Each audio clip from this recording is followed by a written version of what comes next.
Good afternoon, class of COVID-19. This lecture is going to be brought to you by our sponsors at Patches Proctology, and be sure to enter that promo code Sour Patch Kids for 50% off your first visit. Now let's begin. So open up the PowerPoint to slide 74. So we're going to be discussing, starting off with paragraph 107.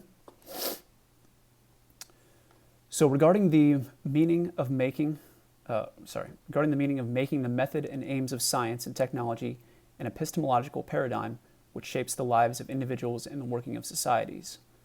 So what that actually means, it's basically to make the method and aims of science and technology the pinnacle of knowledge. In other words, all knowledge must conform to that way of approaching things, like the scientific or technological way of approaching things. So FYI, epistemology is a branch of philosophy. It's the study of knowledge and of, I think, how we know things. So we're talking about an epistemological paradigm. We're talking about that pattern or blueprints for knowing things. So therefore, it's saying the pattern or blueprint for knowing things that is proper to or characteristic of the method and aims of science and technology. Okay, so this model is imposed on reality and leads to the deterioration of the environment, and it's also a form of reductionism. So how would this lead to, well, before I get to that, for the first point, try to give you an example. You can think of how common the idea is that for something to be true or for something to be known with certainty means that it has to be proven. So if we start talking about belief in God in a more secular realm, I'm sure you're going to hear the idea of there being no truth there because it cannot be proven. Okay, so how would all of this how would the imposition of this model on reality lead to the deterioration of the environment? Well, it can lead to the deterioration of the environment because when you approach things only scientifically or technologically, and I stress only, you are closed off to other aspects of reality that are just as important. And if we keep in mind keep in mind what Heidegger said about the way that things or beings are treated or how they're understood under the reign of modern technology, which is as resources, as replaceable, disposable, easy manipulatable, that I think becomes easier to see. Okay, next slide. We have to accept that the technological products are not neutral, for they create a framework which ends up conditioning lifestyles and shaping social possibilities along the lines dictated by the interests of certain powerful groups. So, quick note here.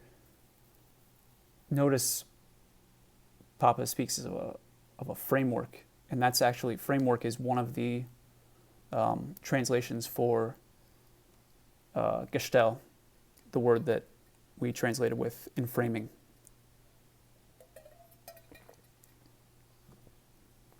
He goes on to say that decisions which may seem purely instrumental are in reality decisions about the kind of society we want to build. So you got to keep in mind that everything is connected. Now, what do you think would be a good example of technological products not being neutral and creating a framework which can at least can condition lifestyles and shaping social possibilities along the lines dictated by the interests of certain powerful groups?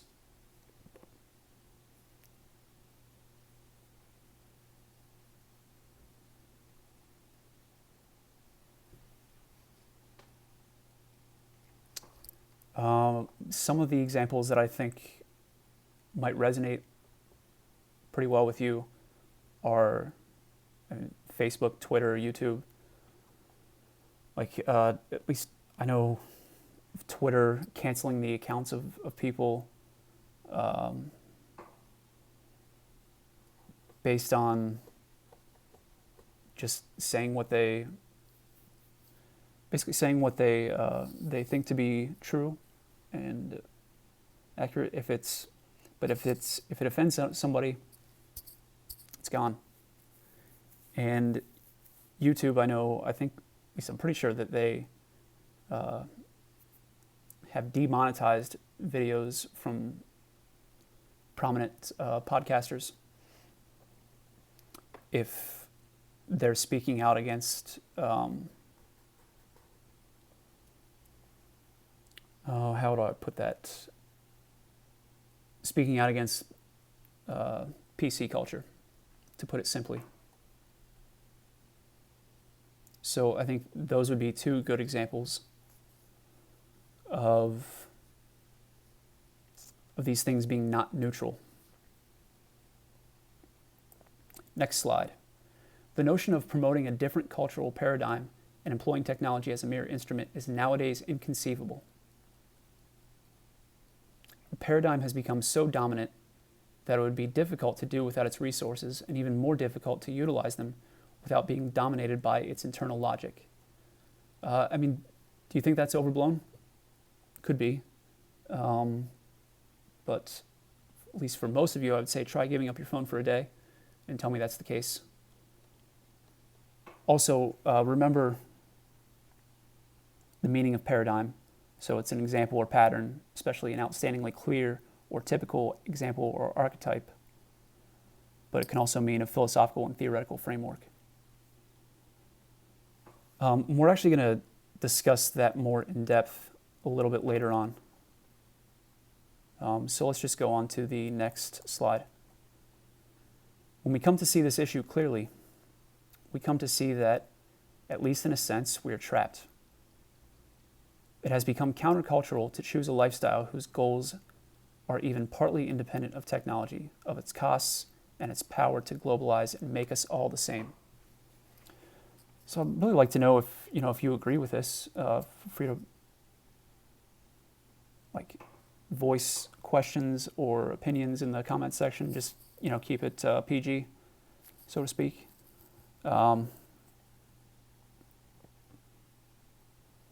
So you might want to think about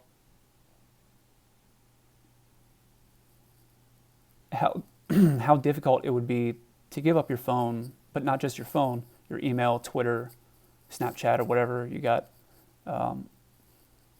and think about how isolated you may feel, especially if you were the only one doing it, how isolated you may feel when doing so.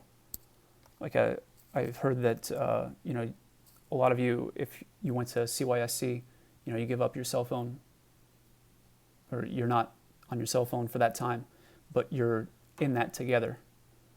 This would be a different scenario. It's like, unless you're doing it with a group of people,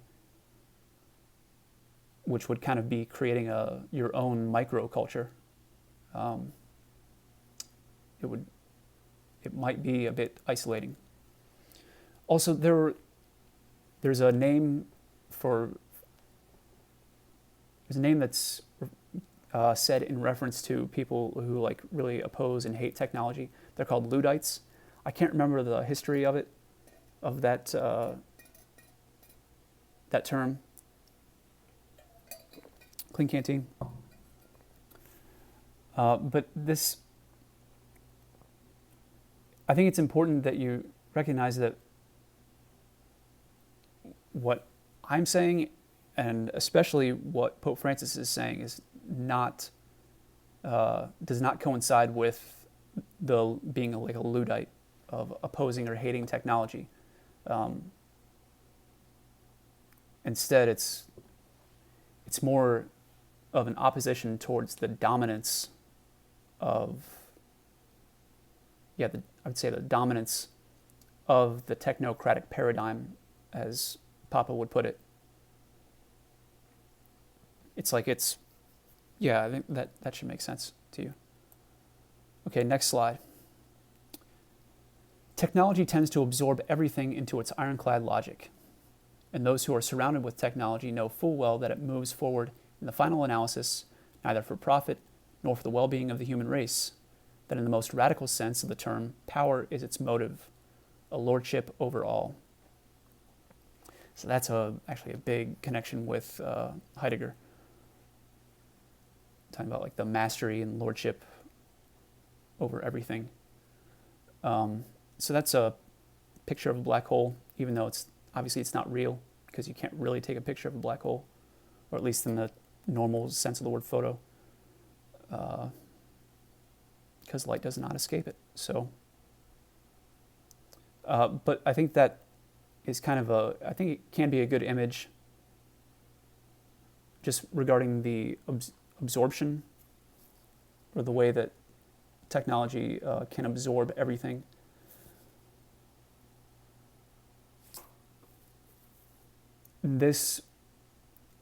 So there's actually two connections here with Heidegger. So one is, the mention of it being after power, but also this absorbing, because you got to remember that in framing, like the chief thing that does is gather. So gathering is like an absorbing. So we've got some examples that we'll get to. I'll just say them now. Examples that come to mind are composting, recycling, exercise, and actually more, but we'll get to that later. Also, I might as well bring this up. According to, I haven't studied like postmodernist thought or anything, so I'm operating on like secondhand knowledge here. But according to guys like Jordan Peterson, that is exactly what, or postmodernists, they see everything in terms of power. And so it's, for that reason, like having a rational dialogue is out of the question, because it's only about power, about whose side or who's going to have the power. All right, next slide. So when this happens, when the technological paradigm reigns, when we seize hold of nature and human nature, our capacity for true freedom is diminished. Now, how do you think this would be so? How does the technological paradigm diminish our freedom? Again, I didn't think to write down any examples that were spoken of last year. For the time being, I can only think of this based on Heidegger's notion of freedom and the way that he says that modern technology precludes it or makes it impossible. So, freedom is like returning a thing to its proper being, at least for him. That's it. It's like essentially connected with use or genuine use. And so, if you're not free to be what you are, or if things aren't free to be what they are, then how can you say that there's freedom? So, in that way, I would say that true freedom is diminished. But also, I think, probably the best way to understand this, or the most accurate way to understand this, rather, is that if we're only locked in to a technological mindset, if that's the only way that we view things, then he's right. We don't have freedom. Like we're operating under very strict under a very strict ideology. Okay, next slide. The technocratic paradigm also dominates economic and political life. The economy accepts every advance in technology with a view to profit, without concern for its potentially negative impact on human beings. And I write, I'm speculating here, but I'm guessing if we go back 20 years, if not 10, we could see profound examples of this in the food industry. That's a good point. Keep in mind, I wrote that last year and I don't remember writing it. So I didn't mean like trying to pat myself on the back. It's just like, whenever you reread a book, with the more academic books that I have, I write notes in the book, like they're full of like underlining stars and notes and stuff. And I rarely remember writing them. So it's like sometimes it's as if I'm reading the comments of another person. I'm like, oh yeah, that's a good point. I haven't thought about that. Like, well, yes, I did. I just forgot. Anyway,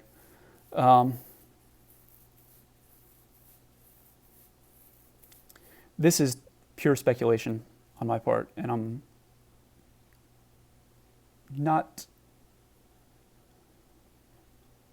definitely not married to this position, but regarding the way that the technological paradigm, or the TP, dominates political life, like I speculate that Trump's presidency illustrates this. And what I mean is that it's like, well, he's a businessman. He's not a politician. And so, I mean, if we simply view like running the country as a business, I think that that's something that's certainly different from the way it used to be understood as. So I think that could be part of the technocratic paradigm. But again, like I'm not really, I'm definitely speculating on that.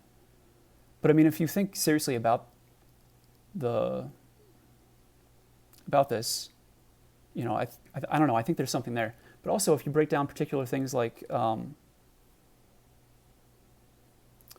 back to, who was Kennedy running against? Was it Nixon? I think it was Nixon. Yeah, I think it was Nixon. I can't remember who it was. Well, it was the first presidential debate, when they were both running, it was the first debate that happened on television. And Kennedy won because, and I think, well, maybe not. It may not be because of this, but it certainly had something to do with it. That, he looked more presentable. Like he actually wore makeup and stuff. His advisors knew what they were doing with regards to television, but his opponent didn't, which I think was Nixon. And so, I mean, just think about how much like the looks of someone or how he or she talks, how much media coverage they get, how that can influence this. You know what? Never mind. I don't really know what I'm talking about, but I do think there's something there. Anyway, next slide. Okay, some corporations may say one thing, but their deeds say something else. They show no interest in more balanced level of production, a better distribution of wealth, concern for the environment and the rights of future generations. Maximizing profit is enough. Like you can look at this with, it's like, okay, let's say we go to the food industry and you want to get something that's organic. Well, what does that actually mean? What does it mean to say that something is all natural? There's a lot of wiggle room in being able to classify something as natural or even organic. And not to mention, it's like, okay, yeah, let's say a company is selling organic milk, but then they're shipping it like across the country or across the world. It's like there seems to be some contradiction there.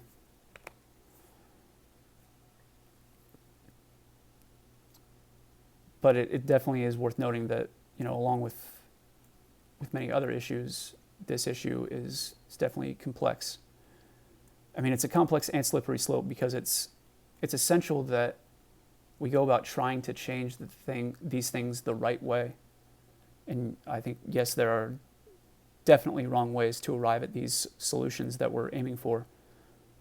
I mean, I think it should be obvious to most that more balanced levels of production and a better distribution of wealth are good for everyone. But if we try to bring these about through socialism or communism, look out. I mean, in other words, it's like equality of opportunity is fantastic, amazing. Quality of outcome, that's poison. Next slide. We have a sort of super development of a wasteful and consumerist kind, which forms an unacceptable contrast with the ongoing situations of dehumanizing deprivation. So what do you think be some examples of this, like this super development of a wasteful and consumerist kind? One thing I kind of think of, it certainly seems harmless, but it's like sometimes when you go to, let's say you're getting a pizza and it's just for, say you're not really that hungry and you're just getting like a medium for maybe you and somebody else. Sometimes a medium pizza is actually more expensive than a large pizza, which doesn't really make any sense whatsoever. Unless like more is better, or more is seen to be better.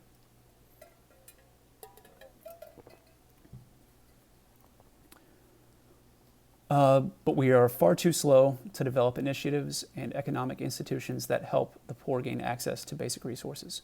Now, there are like a lot of good examples going on, or a lot of good things going on that are working towards this.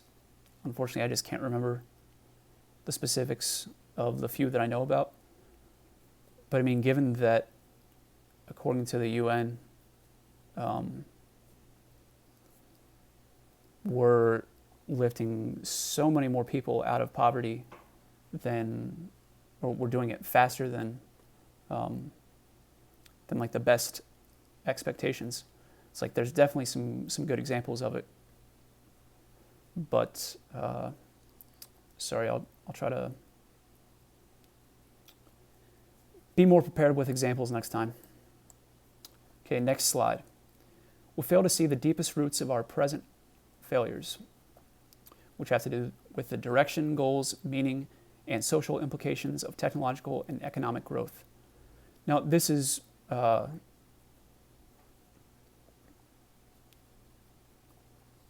well, I think it can be seen also. Sorry. I think you can see this in a couple ways. One way is that I think most people would agree that it's a lot easier and probably more comfortable to deal with the symptoms of something rather than the disease that's causing the symptoms. For example, like it's a lot easier to take 2 Tylenol if you have a headache than to change the way you're living on a daily basis if you're spending like hours in front of a screen all day. Like, yeah, that's going to bring about headaches, but it's easier to just take a couple Tylenol and continue on than changing your daily habits. But you can also think about it in this way. Like, how many of you have family members or friends who have lost their jobs or stores because of bigger corporations moved in? Or have any of you met the people who make all or even most of our stuff? I mean, you probably have to go to China for that. Now, there probably are some of you who do know some people who maybe have lost their jobs because of bigger corporations moving in. But my guess is it's not the majority, but I could be wrong. So, I mean, tell me if I'm wrong. So next slide. If it's out of sight, or there's the saying "out of sight, out of mind," and that I think sums it up. So, two great examples of that: trash and feces.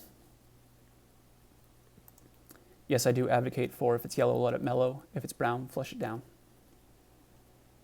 So we fail to see I think in part, we fail to see the deepest roots of our present failures because the effects of these failures is often out of sight. Like we see a product that fits a current need or desire, but we don't see the effects of that product being made or where it's made. Like it could be from a sweatshop, from a kid working in a sweatshop. I mean, unless you volunteered at a shelter, homeless shelter, you're probably only encountering homeless people when you walk or drive past them as they're begging for money or food or something. Like, we typically, I think, with that exception of those of you who volunteer, you don't know them and you don't know their story. But regarding feces, there's a book that I've come across that has a hilarious title. I haven't read it. I can't remember who it's by. I think it might be by Wes Jackson. But the title is "Holy Shit, How to Manage Manure to Save Mankind." I got a kick out of that one. But I mean, the idea is, it's like, okay, by making use of feces, like we can actually fertilize the land. So I think it has to do with that. Excuse me, next slide. The specialization proper to the TP makes it difficult to see the bigger picture. Now, why would that be so?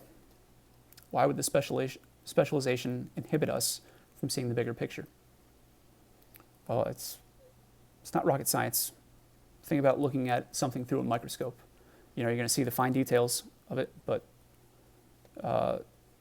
everything else is out of focus other than those really fine details that you're looking at. And also, I think it's important to recall what Heidegger says about the distinction between parts and pieces. Like a part belongs to the whole, while pieces are isolated from each other, not fitting into the whole. I'm guessing there's like a linguistic reason for him making that distinction. Like it probably has something to do with the etymology of the word piece versus part in German. Because I'm pretty sure like most of what he says regarding stuff like that is, he's not just like making arbitrary distinctions between words, but he has reasons for doing so that are usually bound up with the deeper meaning of the word. Okay, next slide. Life gradually becomes a surrender to situations conditioned by technology, itself viewed as the principal key to the meaning of existence. I think the best interpretation of this is as follows. The way we live our lives is surrendered to technology, and that we pre-reflectively assume it to be bound up with the meaning of our lives. So it's important, I think, to point out that surrendering many decisions of one's life to something conditioned by forces outside of oneself isn't necessarily bad. In fact, it's actually necessary a lot of the time, because that's basically what it means to live in a society. It's like by living in a society, you do restrict your freedom. But that's because you take on responsibilities and you have commitments and stuff. So I don't want to think about, or I don't want you to get the impression that Papa is supporting something that's like anarchy or anything. Next slide. To reach a solution to the environment, we need changes across the board. So it can't be a partial response. It has to be a response that embodies all that we are. There needs to be a distinctive way of looking at things, a way of thinking, policies, an educational program, a lifestyle and a spirituality which together generate resistance to the assault of the TP. So, I mean, I do think he's saying here that, it's going to take a complete response of the whole person. So I think we can easily apply that to an issue that is commonly, or it's a big issue for within the church, and that's abortion, like being pro-life. So that would demand a full response, like to actually fully address the issue. It's like it's definitely not enough to just go on the March for Life and oppose abortion. It's like there's a lot of other things that come along with it, like trying to work towards better policies for adoption and foster care, and being open to being a foster parent, or being open to adopting a child when you reach the appropriate age and state of life. And there's also a lot we can do about education regarding that. Not just handing out condoms or whatever. There's a lot to do to have a full response to that issue. And I would say that, if we were all doing that, then I think those who are pro-choice would see the pro-life movement in a different light, and they'd be more ready to see the point that, or at least those who are unwilling to see the point that we have and the values that we're trying to protect. I think they'd be more open to seeing those, instead of just saying like we're anti-women or something. Next slide. Papa continues, otherwise, even the best ecological initiatives can find themselves caught up in the same globalized logic. So here we see again the same notion of gathering or absorbing. Continues, to seek only a technical remedy to each environmental problem which comes up is to separate what is in reality interconnected and to mask the true and deepest problems of the global system. So to understand this one better, we're going to look at the following quote, and it's a lengthy one. So get ready. And it's also, I think it's really, really, really, really important. It's taken from a book by Bruce Foltz titled Inhabiting the Earth. Where is that book?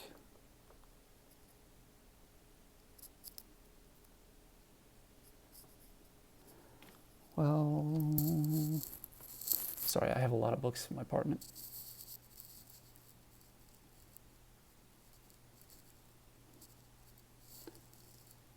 Not seen it. Okay.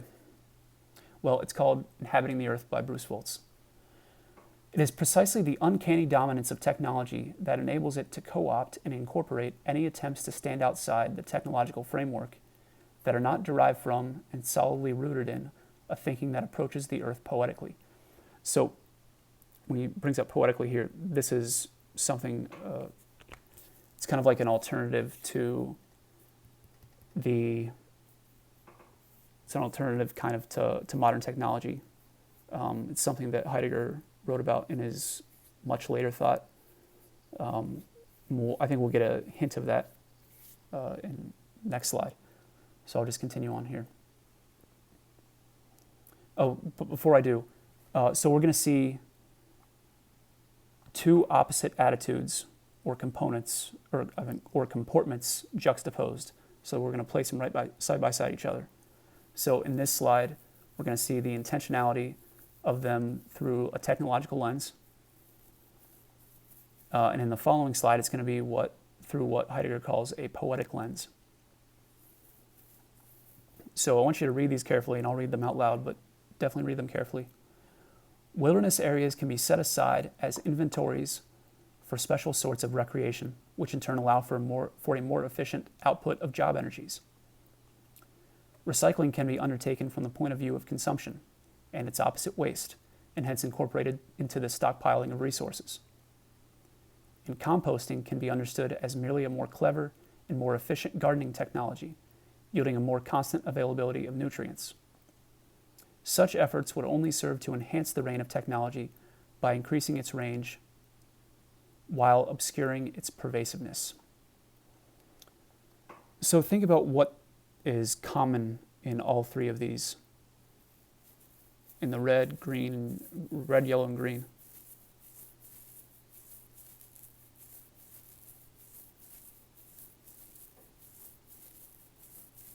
I would say that there's a very calculative kind of thinking in each. Like that's one of the common denominators. Okay, next slide. Yet, composting can also be a saving of the earth's own nourishment, which grants to it its darkness, heaviness, pungency, and pace. Recycling can be a reminder that even the aluminum can bears the pliant yet sustaining character of the earth itself, and hence can be a saving of that character along with the metal. And wilderness areas may be genuinely saved as those places of the earth where the mystery of self-seclusion consorts in splendor with the wonder of self-emergence. So what do you think would be the common thread here?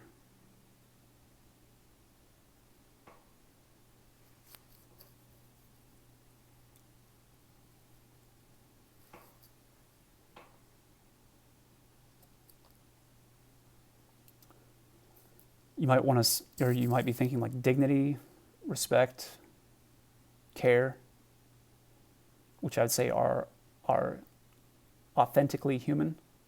Like that can't be done by a computer. And this is actually an extraordinarily important point that Foltz is making, because we can actually apply it to the distinction between NFP and contraception.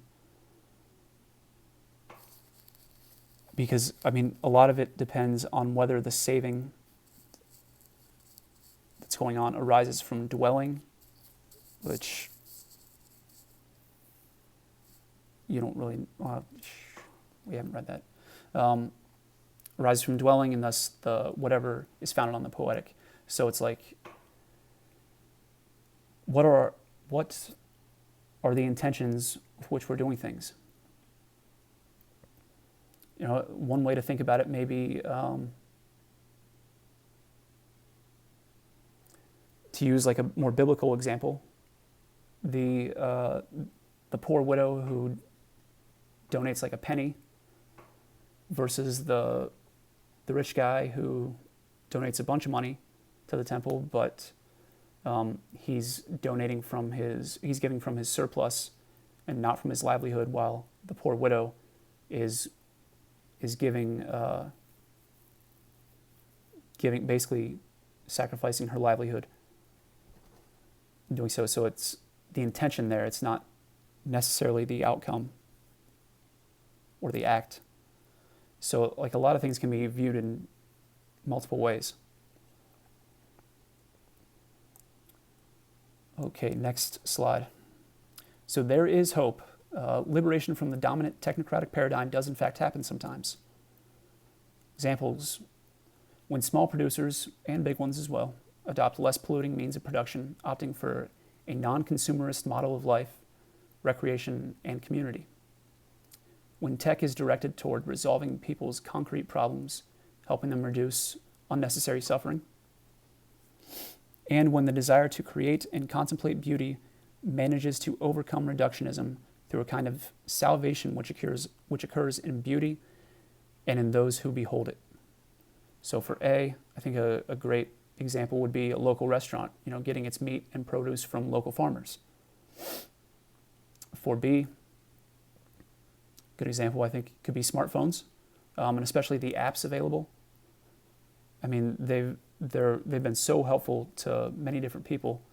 For example, the blind, probably the deaf as well. I mean, there are a lot of things that help out. For C, recall the ancient understanding of beauty, which was, I think it was theophany, divine self-revelation. And I think it's important that we never underestimate the power that beauty actually has. More is going to be said on that in a bit. Or, well, it's already been 40 minutes, so yeah, let's stop there. And we'll pick it up in the near future. So I don't think I have any announcements for you. Hopefully I'll get your questions graded tonight or over the weekend at the very latest. So have a lovely day and happy Easter.